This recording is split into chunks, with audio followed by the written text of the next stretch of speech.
Okay. Bismillahirrahmanirrahim. Assalamualaikum warahmatullahi wabarakatuh dan salam sejahtera. Bertemu lagi kita dalam program Perlis Online Teaching. Pada hari ini, saya Cikgu Muhammad Nasir bin Nayan dari Guru Bahasa Melayu dari SMK Putra Kangar akan cuba membantu para pelajar sekalian mengulang kaji cerpen yang berjudul Munshi karya Husna Nazri. Baik, cerpen ini mungkin pelajar telah membacanya atau membuat ulang kaji bersama guru-guru di sekolah, dan cerpen ini boleh pelajar baca dalam buku antologi Jaket Kulit Kijang dari Istanbul. Baik, cerpen ini sebelum itu kita tengok dulu objektif pengajaran kita pada hari ini ialah yang pertama, pelajar murid dapat menjawab sekurang-kurangnya satu soalan pemahaman berkaitan kandungan petikan. Yang kedua, menjawab sekurang-kurangnya satu soalan yang mempunyai elemen kemahiran berfikir aras tinggi atau kebat. Dan ketiga, menjawab sekurang-kurangnya satu soalan berkaitan komsas. Baik, cerpen ini kalau kita baca keseluruhannya agak panjang, tetapi kalau kita ringkaskan ataupun kita tengok sinopsisnya atau peringkasan ceritanya, okey, mari kita tengok bersama-sama ringkasan cerita cerpen Munshi ini.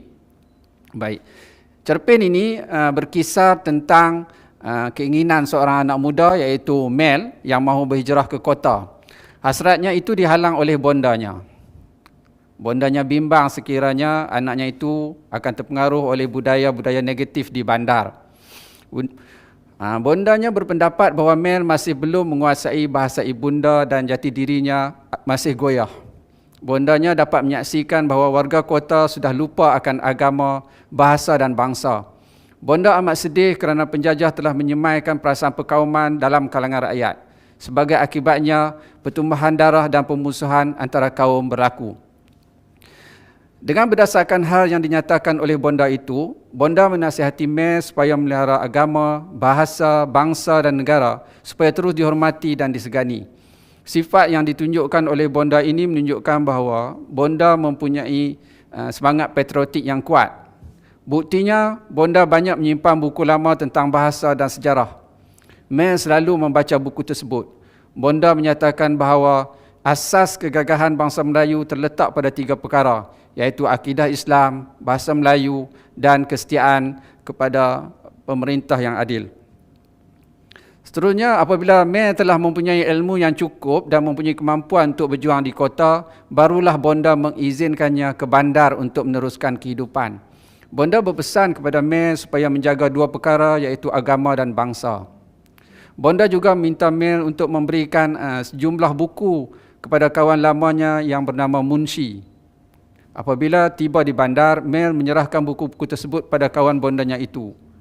Apabila mengamati keadaan dan sikap Munshi, Mel berpendapat bahawa Munshi merupakan seorang yang sangat mencintai bangsa dan budayanya. Munshi tinggal di tanah Rizab Melayu di sebuah perkampungan tradisi di pinggir bandar. Di bandar, Mel melihat generasi muda bangsanya telah hilang identiti dan jati diri. Oleh sebab sibuk bekerja, Mel agak lama tidak bertemu dengan Munshi. Pada suatu hari, Mel mendapat berita bahawa perkampungan Munshi akan dibangunkan dengan pelbagai bangunan mewah dan hotel. Apabila Mel mencari Munshi di kampungnya, jentera-jentera berat sedang merobohkan rumah-rumah di situ. Mel sedih apabila melihat buku-buku lama yang telah dibawa oleh Mel musnah apabila rumah Munshi dirobohkan.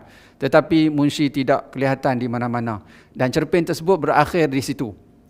Baik. Dalam sesebuah cerpen akan ada watak dan perwatakan. Watak ialah pelakon yang melakonkan cerita tersebut, yang menggerakkan cerita tersebut. Tapi sebelum kita melihat watak, kita akan tengok dulu tema kepada cerpen ini. Okey. Tema ialah isu utama dalam sesebuah cerpen. Okey. Okey. Tema bagi cerpen Munshi ini ialah semangat cinta akan agama, bangsa, bahasa, budaya yang tersemai dalam jiwa sekumpulan warga negara. Saya ulang, tema cerpen Munshi ini ialah semangat cinta akan agama, bangsa, bahasa dan budaya yang tersemai dalam jiwa sekumpulan warga negara. Apa buktinya? Ada bukti, ada contoh yang boleh kita ambil daripada cerpen ini. Yang pertama ialah bonda banyak menyimpan buku lama tentang bahasa dan sejarah. Yang kedua, selain itu bonda juga sayang akan bahasa dan agamanya. Disebabkan itu, bonda tidak membenarkan Mel berhijrah ke kota selagi ilmunya belum penuh di dada.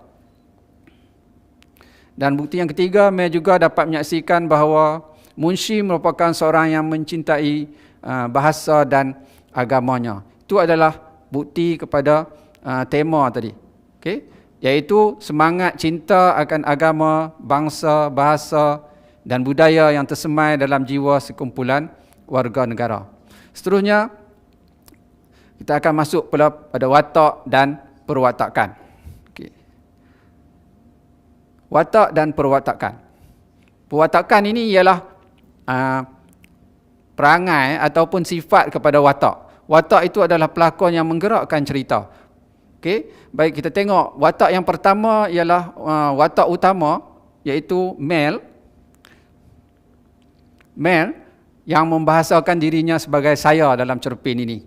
Kita tengok apa watak Mel. Yang pertama, Mel ialah seorang yang taat akan ibunya. Mel seorang yang taat akan ibunya. Contohnya, Mel menangguhkan keinginan yang meruap-ruap dalam dirinya untuk mencari pengalaman baru sebagai warga kota kerana tidak disetujui oleh bonda. Mel ni seorang yang ingin berhijrah ke kota, namun begitu dia tidak dapat berhijrah selagi dia tidak mempunyai ilmu yang mencukupi. Yang kedua ialah Mel ini seorang yang rajin membaca. Mel seorang yang rajin membaca. Contohnya, Mel membaca bab demi bab dalam teks sejarah Melayu, hikayat Hang Tuah dan kitab-kitab lama walaupun bertulisan Jawi. Yang ketiga, Mel seorang yang tidak mudah putus asa. Ini sifat Mel yang ketiga, iaitu tidak mudah putus asa. Kita dapat buktinya ataupun contohnya, Mel menyampaikan hasratnya kepada bonda untuk membina kehidupan di kota walaupun bonda berkali-kali membantah hasratnya itu. Bonda ni iaitu ibu Mel lah.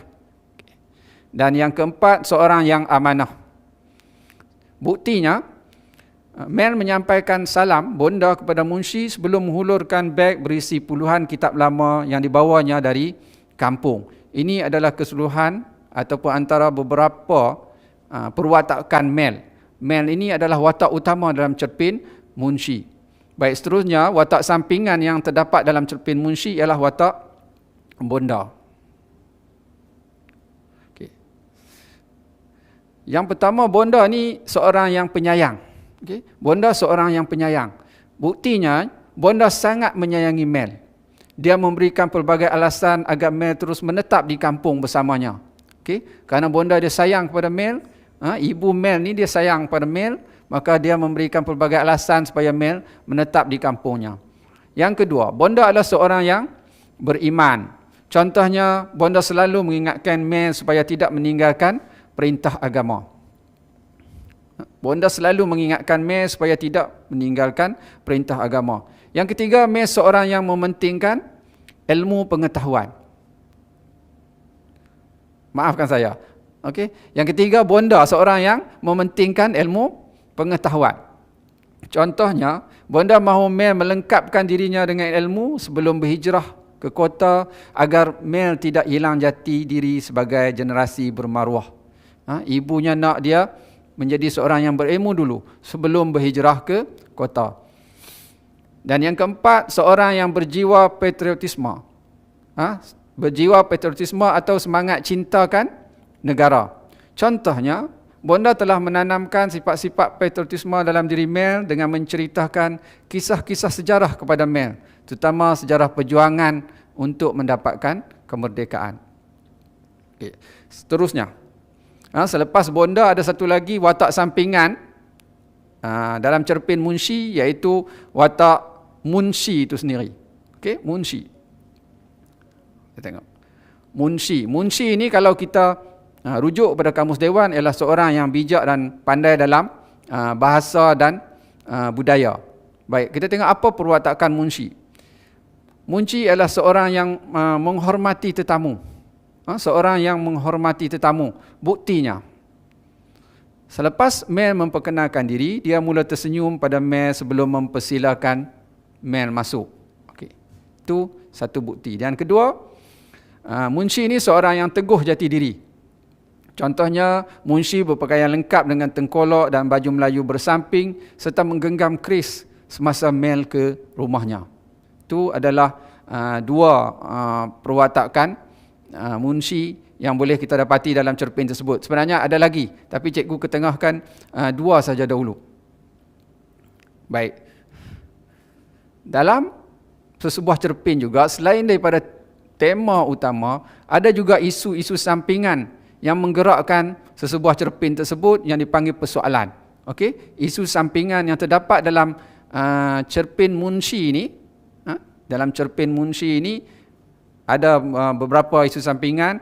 Yang pertama ialah isu ataupun persoalan kerajinan anak muda mempelajari ilmu sebagai panduan hidup. Okey. Dan kita mesti sertakan buktinya yang terdapat di dalam cerpen ni. Buktinya ialah Mel bertekad untuk memenuhi dirinya dengan segala ilmu pengetahuan dan pengalaman di tanah desa halaman ini sebelum bersedia berhijrah ke tengah gelora kota. Itu kerajinan itu. Yang kedua ialah peranan penjajah, persoalan tentang peranan penjajah dalam memecah belahkan rakyat sesebuah negara. Okey. Contohnya, bonda kecewa kerana generasi kini yang telah ditanam racun perkauman melalui sistem pecah dan perintah menyebabkan setiap kaum mempunyai sifat iri hati. Itu adalah persoalan yang kedua. Baik. Seterusnya, persoalan yang ketiga ialah persoalan tentang kepentingan ilmu agama dalam kehidupan. Okay. Huraian atau buktinya ialah bonda tidak membenarkan Mel berhijrah ke bandar kerana ilmu agama Mel belum mencukupi. Yang keempat, persoalan tentang keinginan anak muda berhijrah ke bandar untuk membina kehidupan baru. Keinginan anak muda berhijrah ke bandar untuk membina kehidupan baru. Contohnya, Mel tidak putus asa. Mel tidak berputus asa untuk meminta kebenaran daripada bonda untuk bermastautin di bandar. Dan yang seterusnya ialah ketaatan seorang anak terhadap ibunya. Persoalan tentang ketaatan seorang anak terhadap ibunya. Contohnya, Mel menangguhkan keinginan yang meruap-ruap dalam dirinya untuk mencari pengalaman baru sebagai warga kota kerana tidak direstui oleh bonda. Itu yang kelima. Seterusnya, kita akan tengok pula apakah latar kepada cerpen munshi ini. Ada 3 jenis latar. Okay. Yang pertama, latar masa. Okay. Latar masa yang terdapat dalam cerpen munshi ini ialah, yang pertama ialah minggu pertama di kota. Contohnya, Mel menyaksikan kerapuhan anak-anak muda sebangsanya yang menetap di kota.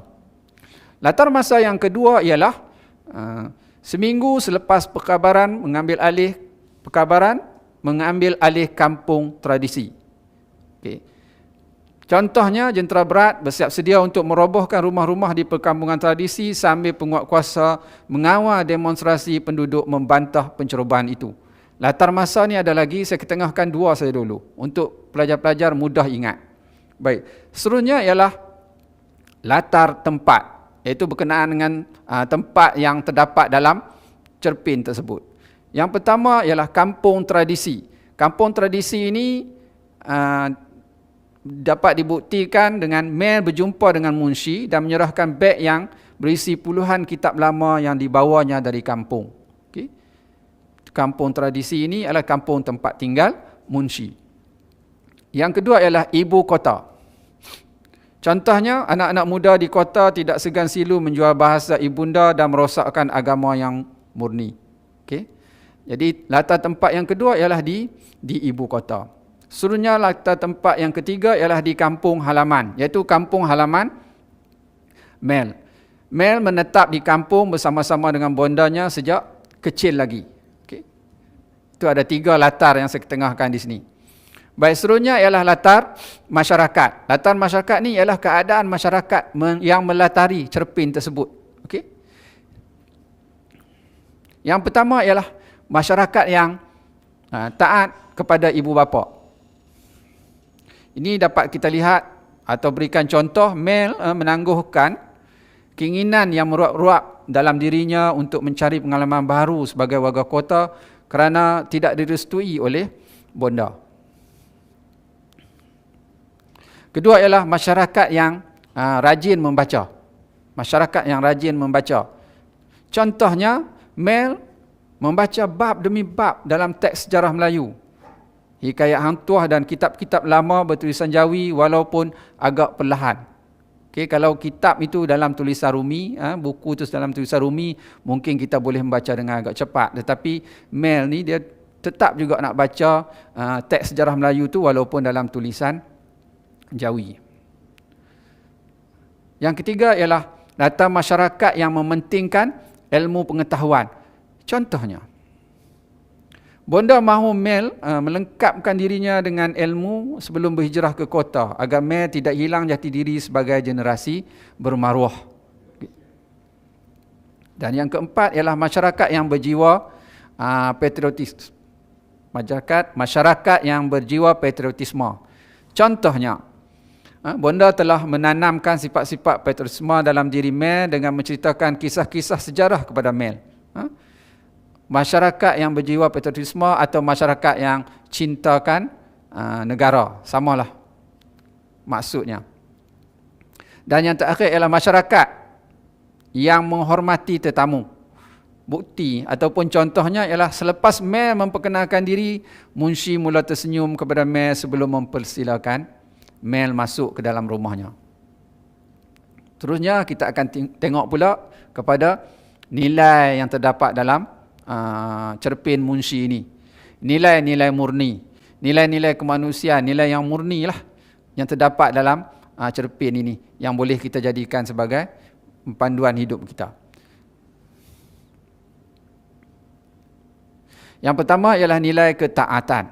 Okey, nilai ketaatan ini dapat kita tengok melalui contoh Mel menangguhkan keinginan yang meruap-ruap dalam dirinya untuk mencari pengalaman baru sebagai warga kota kerana tidak direstui oleh bonda.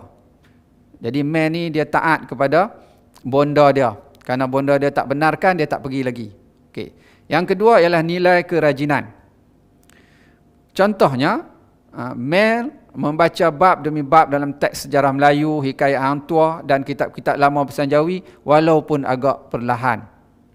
Maklumlah tulisan Jawi ini jarang-jarang digunakan, hanya setengah orang saja yang dapat membacanya. Jadi Mel tetap cuba membacanya kerana dia seorang yang rajin. Jadi di situ timbulnya nilai kerajinan. Yang ketiga ialah nilai patriotisme.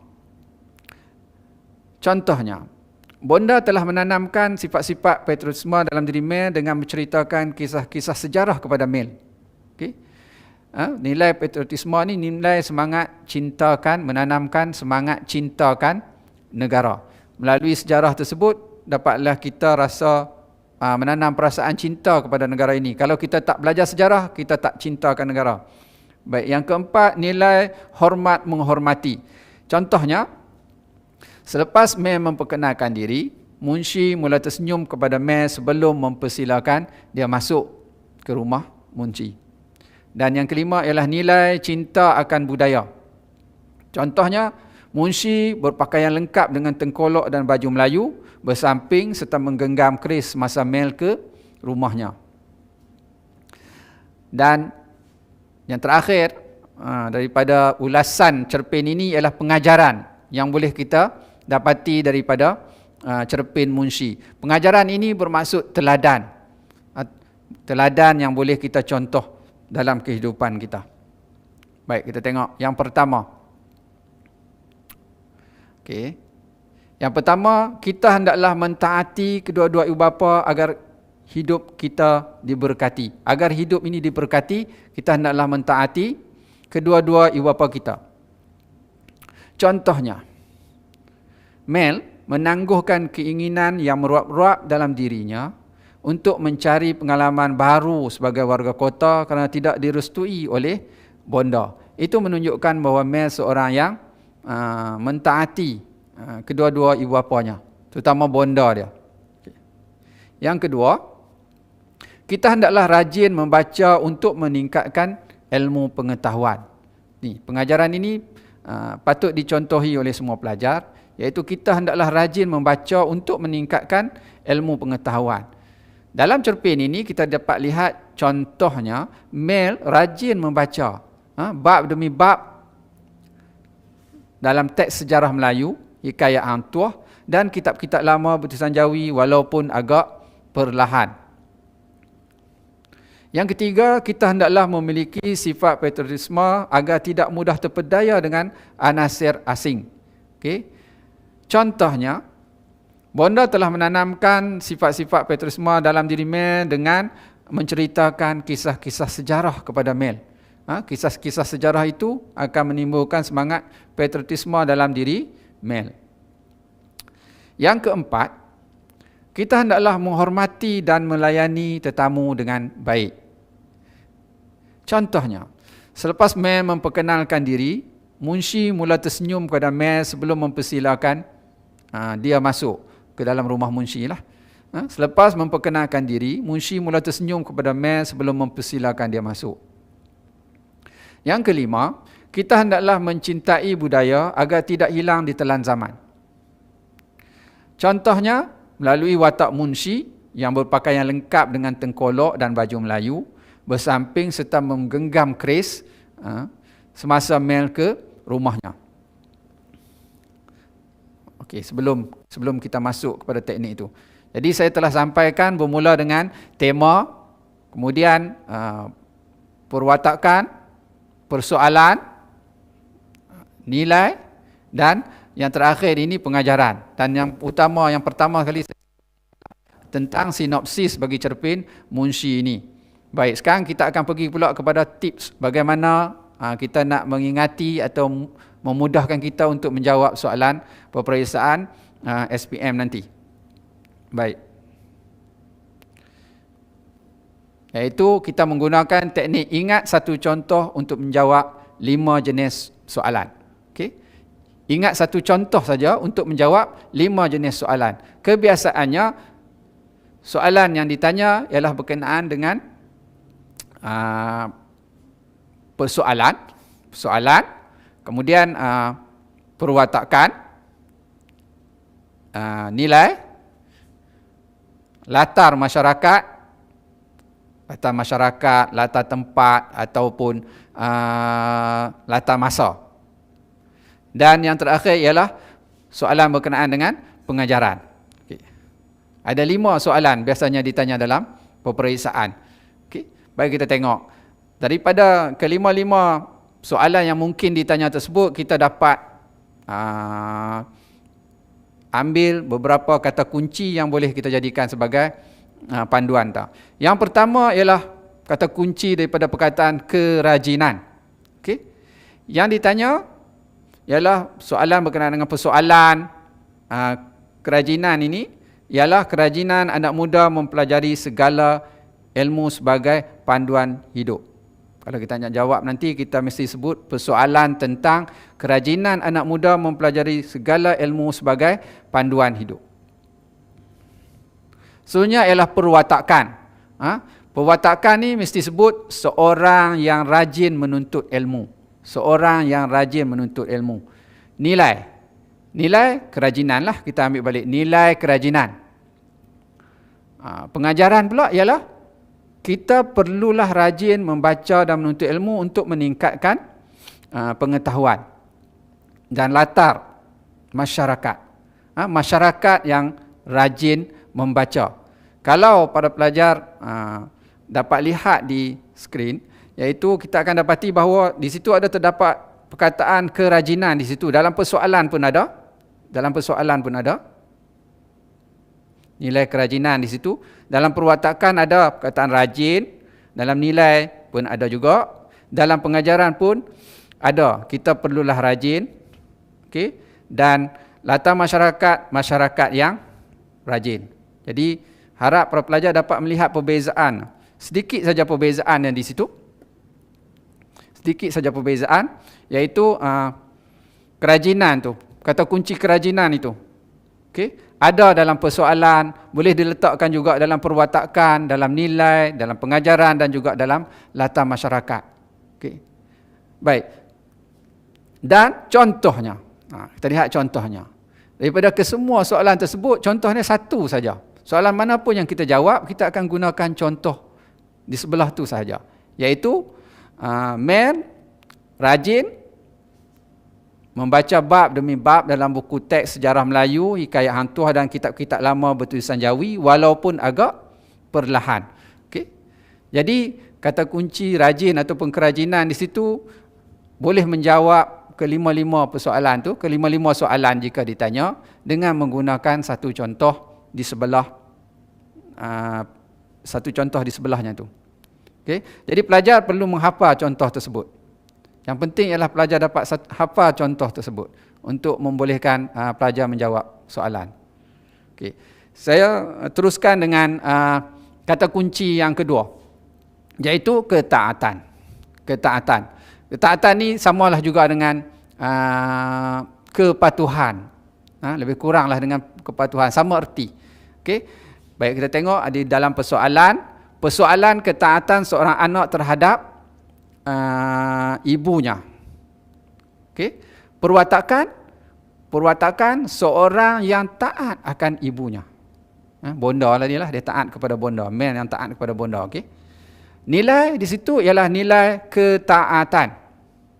Nilai ni dia satu perkataan saja. Kalau kita jawab soalan pun kita akan sebut nilai ketaatan, kemudian kita akan titik, baru kita akan tambah dengan contoh yang akan saya tunjuk di sebelahnya lagi. Kemudian pengajaran ataupun teladan tadi. Kita hendaklah mentaati kedua-dua ibu bapa kita agar hidup diberkati. Okey. Dan seterusnya ialah latar masyarakat. Masyarakat yang taat kepada ibu bapa. Masyarakat yang taat kepada ibu bapa. Dan kita tengok apa contohnya. Satu saja contoh untuk menjawab kelima-lima soalan tadi. Contohnya, Mel menangguhkan keinginan yang meruap-ruap dalam dirinya untuk mencari pengalaman baru sebagai warga kota kerana tidak direstui oleh bonda dan taat kepada bondanya. Okey, pelajar harus menghafal contoh tersebut bagi menjawab kelima-lima soalan tadi. Saya bagi satu lagi, iaitu yang ketiga. Nilai patriotisme. Okey. Dalam persoalan tentang cintakan negara. Persoalan patriotisme ni, persoalan cintakan negara sehingga tidak mahu dijajah lagi. Itu dalam persoalan. Dia mesti sebut persoalan tentang cintakan negara sehingga tidak mahu dijajah lagi. Yang kedua ialah perwatakan. Okey, perwatakan. Seorang yang berjiwa patriotisme. Seterusnya nilai patriotisme, satu perkataan saja. Nilai ni memang satu perkataan saja. Pengajaran, panjang sikit pengajaran ni. Kita hendaklah memiliki sifat patriotisme agar tidak mudah terpedaya dengan anasir asing. Okay. Saya ulang balik, kita hendaklah memiliki sifat patriotisme agar tidak mudah terpedaya dengan anasir asing. Dan yang kelima ialah latar masyarakat. Latar masyarakat dia bermula dengan perkataan masyarakat yang berjiwa patriotisme.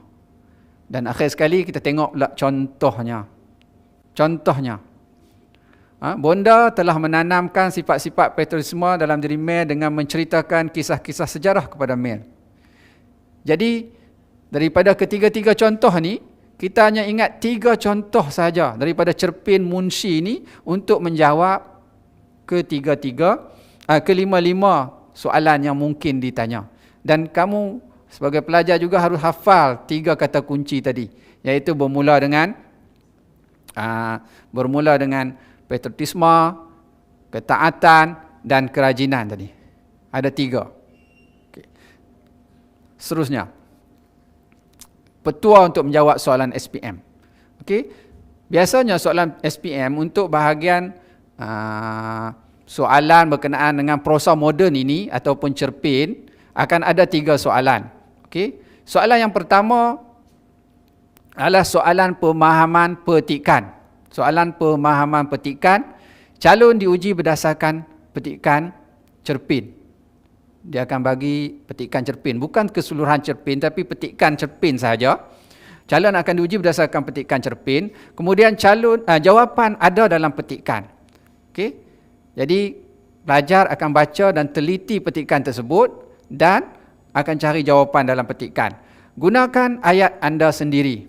Walaupun jawapan ada dalam petikan, kena guna ayat sendiri. Jangan salin bulat-bulat atau ayat demi ayat dalam petikan kerana boleh mengurangkan markah. Boleh mengurangkan markah.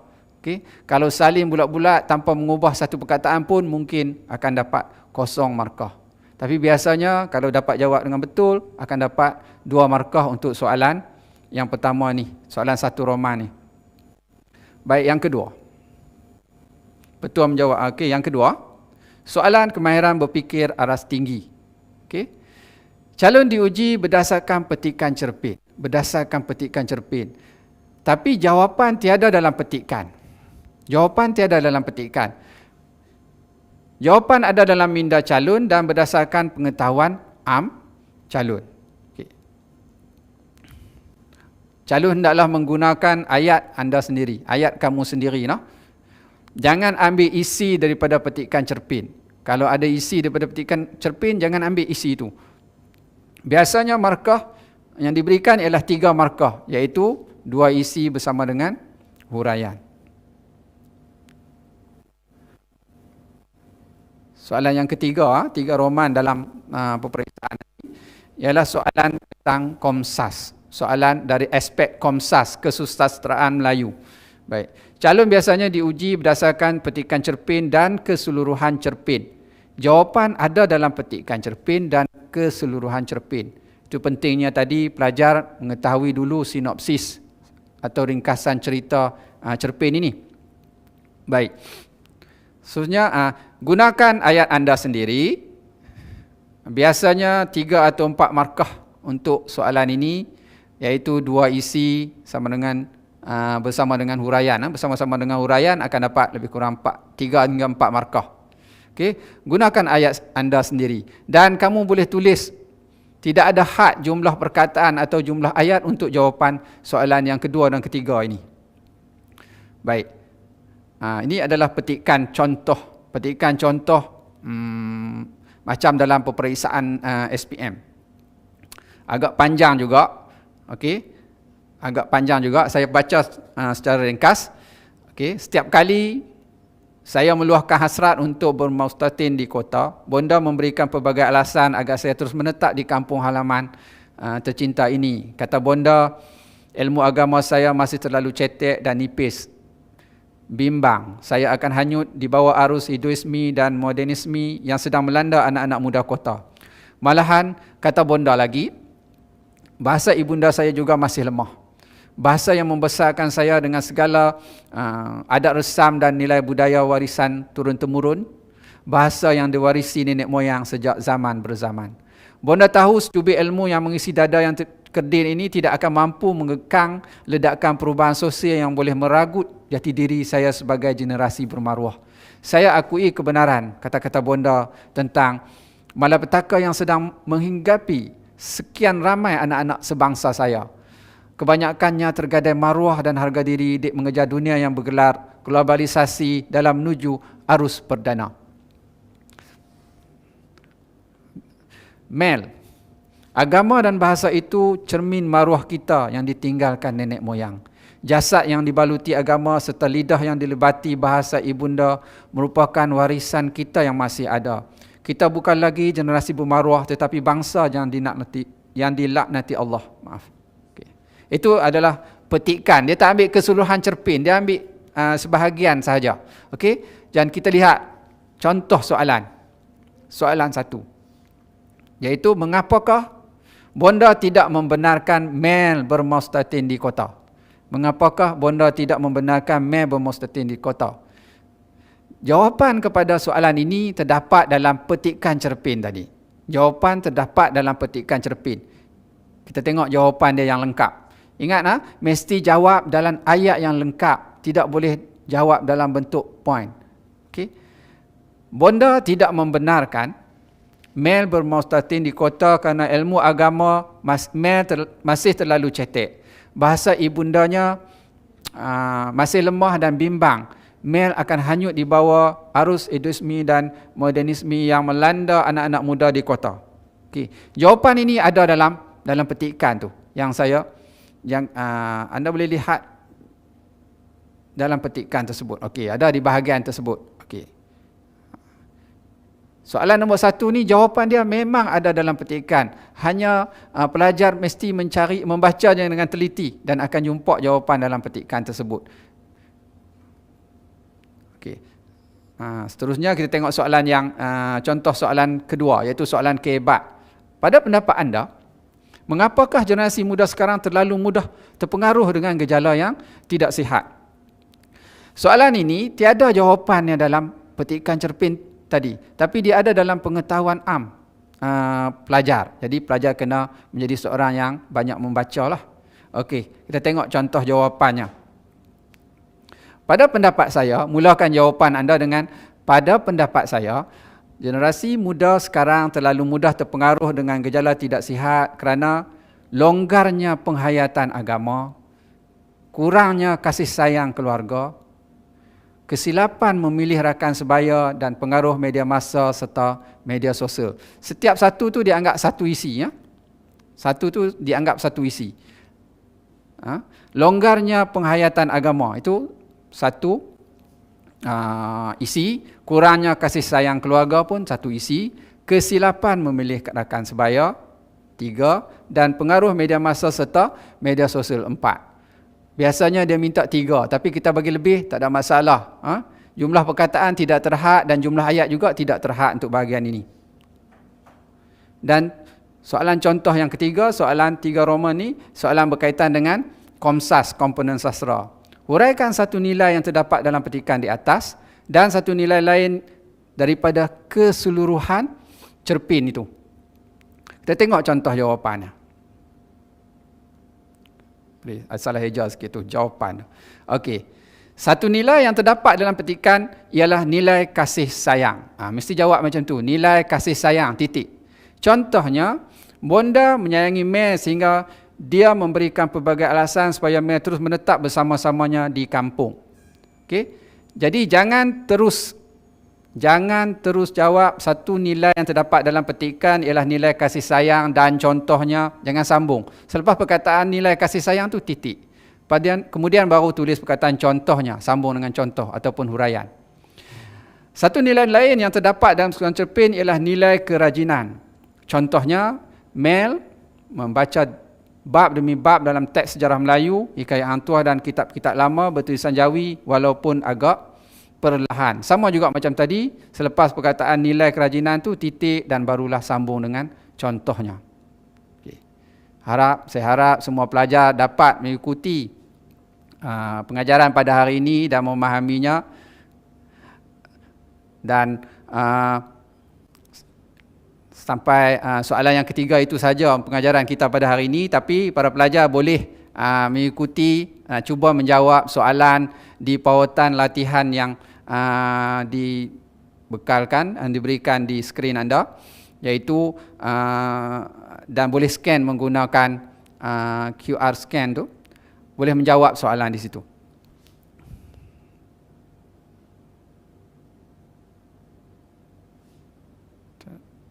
Kita cuba tengok masuk. Okey. Ada soalan di situ, Bahasa Melayu SPM 2020. Latihan Komsas cerpen ni tingkatan 4, tapi tak mustahil. Cerpen ni juga akan ditanya dalam peperiksaan SPM nanti. Okey, anda boleh, para pelajar boleh masukkan email, nama sekolah dan nama negeri, dan seterusnya menjawab soalan-soalan pilihan di bawah itulah. Okey. Setakat itu saja daripada saya. Semoga apa yang saya sampaikan ini bermanfaat kepada semua pelajar yang akan menghadapi peperiksaan SPM pada tahun 2020 atau 2021 nanti. Saya doakan semua pelajar yang akan menghadapi peperiksaan berjaya dalam cemerlang, terutamanya dalam subjek Bahasa Melayu. Terima kasih.